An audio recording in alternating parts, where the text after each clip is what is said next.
यानी जो कल थी 27 उसको उतरा, तो वो बैरिस्टर असदुद्दीन ओवैसी साहब की जो तकरीर थी पूरी कुरान पे थी, और कुरान जिस तरीके से इंसानियत की रहनुमाई करता है उस रहनुमाई पे वो बोल रहे थे। और उसमें बोलने से पहले जो सबसे पहले उन्होंने जो अपने नौजवानों को जिससे वो मुखातिब थे उन्होंने उनसे कहा कि खुदा से डरिए और इबादत करके अपने आप को बुलंद कीजिए, अपने आप को फोकस करके अपनी आत्मा को शुद्ध कीजिए, अपने आप को अखलाक अपने बुलंद कीजिए, अपने माँ बाप का ख्याल रखिए, अपनी बीवी बच्चों बहन भाई का ख्याल रखिए और औरतों की इज्जत कीजिए। इसके साथ करते करते वो फिर आ गए, यानी कुरान चूंकि पूरी कायनात के लिए रहनुमाई करता है तो फिर वो आ गए उस जगह पर और ये बयान करते हुए कि मेरे आका यानी हुजूर पाक सल्लल्लाहु अलैहि वसल्लम ने फरमाया कि जिस मुल्क से ठंडी हवा आती है, यानी हिंदुस्तान से जहां से ठंडी हवा आती है वहां पे इस वक्त माहौल खराब है, वहां पे उम्मत मुसलमान के ऊपर जुल्म हो रहा है। अब फिर वो जुल्म को बयान करते करते वो ये कहते हैं कि यहाँ पे बुलडोजर चल रहा है या लिंचिंग होती है, यहाँ पे जहांगीरपुरी या खरगोन या सेंधवा में घर गिराए जाते हैं या यहाँ पे और दुनिया और तरह तरह के जुल्म होते हैं। तो उसकी रोशनी में वो कहते हैं कि कुरान फरमाता है कि ए मुसलमानों तुम डरो नहीं, घबराओ नहीं, सिर्फ हिम्मत से अपनी जगह जम जाओ। क्या ये उचित है? जुल्म का मुकाबला हिम्मत से करो। हाफिज साहब, ये उचित है कि मस्जिद जैसी जगह पर, एक रिलीजियस प्लेस पर आप एक ऐसा पॉलिटिकल भाषण दे रहे हैं? ये तकरीर तो वो बाहर कहीं भी कर सकते हैं और रोज करते हैं। नहीं, वो पॉलिटिकल नहीं थी, ये और क्या है? प्योर रिलीजियस थी। मैंने क्या कहा, वो कुरान फरमाता है और कुरान की वो स्टोरीज, वो एक स्टोरी जो है हजरत खबीब बिन अदी की, वो पूरी वाकया सुनाया कि किस तरीके से उनको जालिमों ने मारा, किस तरीके से वो उनको कत्ल तक करने का पूरा वाकया सुनाते वो भावुक भी हुए। तो ये पॉलिटिकल नहीं थी, बेसिकली ये हिंदुस्तान के मुसलमानों को, खासतौर से नौजवानों को उम्मीद जगाने वाली स्पीच थी। आचार्य जी, आपसे 30 सेकंड लेकर के एक बार संबित जी इनका जवाब दे रहे हैं, उसके बाद मैं आपके पास आता हूं समय लेकर। संबित जी, देखिए, आज अच्छी बात है, डिबेट बहुत सलीके से हो रहा है, कुछ ज्ञान की बातें भी हो रही है। ऐसा लग रहा है कि आचार्य केवल एक नहीं है, कई आचार्य हैं यहाँ पे। अच्छी बात है, ऐसा होना चाहिए। अभी कहा गया, कलीम भाई ने कहा कि हमारे जो ओवैसी साहब थे वो कह रहे थे कि जिस मुल्क से ठंडी हवा आती है उस मुल्क में आज मुसलमानों के ऊपर जुल्म हो रहा है। आप मुझे बताइए, जिस मुल्क से गर्म हवा आती है उन मुल्कों में क्या मुसलमान महफूज है?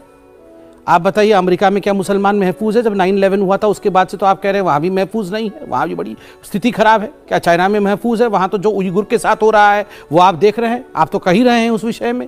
आप बताइए, क्या आज किसी भी देश में, बुल्गारिया, यूके, ब्रिटेन, फ्रांस को लेकर अभी चंद दिनों पहले आपने कहा था वहाँ भी मुसलमान महफूज नहीं है। मतलब कुल मिलाकर कहीं महफूज नहीं है। दूसरी बात, और एक सेकंड सर कंप्लीट कर लो, सबसे बड़ी बात मैं कहना चाहता हूँ, इस पर कोई बुरा ना माने मगर हकीकत बयां करता हूँ। आपने कहा ओवैसी साहब ने मस्जिद से एक ऐसी तकरीर रखी, एक ऐसा भाषण दिया जो कहीं ना कहीं पॉलिटिकल लग रहा था। ये कोई नया विषय नहीं है, यहां तो कम से कम पॉलिटिकल लग रहा था। मस्जिदों से जम्मू कश्मीर के स्थान पे ऐसे ऐसे बात हो चुके हैं जिसके कारण कत्लेआम मचा है। जम्मू कश्मीर में जिस प्रकार से कॉल दिया गया था, आप याद करिए, आज से कुछ वर्षों पहले जो कश्मीर फाइल में दिखाया गया कि जो काफिर हैं, जो कश्मीरी हिंदू हैं, वो या तो छोड़ के चले जाए कश्मीर को, या तो कन्वर्ट हो जाए, या तो फिर मरने के लिए तैयार हो जाए, मगर अपनी औरतों को छोड़ के जाते समय। ये सब मस्जिद से हुआ। चले ठीक, मैं नहीं, अब आचार्य जी के बाद फिर प्रोफेसर साहब एक कमेंट हो जाए, फिर डिबेट ओपन कर देंगे, आप एक दूसरों की बातों का जवाब दे सकते हैं। अभी हाफिज साहब ने भी कहा कि हिंदुस्तान में मुसलमानों पर जुल्म हो रहा है। आपके बगल में खड़े हैं आचार्य प्रमोद कृष्ण, कांग्रेस पार्टी के हैं, स्पिरिचुअल लीडर हैं, एक सेक्ट के स्पिरिचुअल हेड हैं, एक पीठ के पीठाधीश्वर हैं। आप इनसे पूछिए ये कल कहां थे? आप इनसे आप पूछ सकते हैं कल कहां थे, आपको बताएंगे। नहीं बताएंगे, मैं बताता हूं। ये आजम खान साहब के घर पर थे जी, ये वहां इफ्तारी में गए थे। हाँ, तो ये वो जो जुल्म हो रहा है उसी के खिलाफ बात करने गए होंगे। उनके बच्चों को ईदी देकर आए हैं। हाँ, तो ये उसी लिए गए होंगे। ये हिंदुस्तान का एक स्पिरिचुअल गुरु, वो अलग नहीं मानता अपने आप को, वो इसे गलत नहीं मानता मैं किसी मुस्लिम के घर में जा रहा हूं और मैं उसकी इफ्तार में शामिल हो रहा हूं, और आप कहते हैं कि पूरे देश में खतरा माहौल ऐसा बना हुआ है। ऐसे उसमें ऐसे लोगों की कोई गिनती नहीं है। आचार्य साहब ने उस जो जुल्म हो रहा है उसी के बारे में से चर्चा की होगी। आचार्य जी, आप सहमत हैं इनसे, मुसलमानों के ऊपर जुल्म हो रहा है हिंदुस्तान में? देखिए सौरभ जी, बहुत अच्छी तरह से आप डिबेट करा रहे हैं और बड़े तरीके से, सलीके से, करीने से सब लोग अपनी बात कह रहे हैं। और ये मसला, ये जो मुद्दा है, ये देश की एकता और अखंडता से जुड़ा हुआ है। ओवैसी साहब की ये बात कि मुसलमान डरा हुआ है, इससे मैं इत्तेफाक नहीं रखता हूँ, क्योंकि अगर मुसलमान डरा हुआ होता तो ओवैसी साहब इतना खुल के कैसे बोल रहे होते? प्रधानमंत्री नरेंद्र मोदी के खिलाफ, गृह मंत्री अमित शाह के खिलाफ, उत्तर प्रदेश के मुख्यमंत्री योगी के खिलाफ जितने कड़वे बयान ओवैसी साहब देते हैं, इतना कोई और लीडर नहीं देता है, लेकिन उनके खिलाफ कोई मुकदमा आज तक दर्ज नहीं हुआ।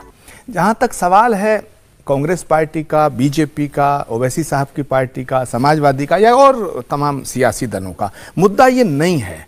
मुद्दा ये है कि ओवैसी साहब ये कहना चाहते हैं कि हिंदुस्तान का मुसलमान इकट्ठा हो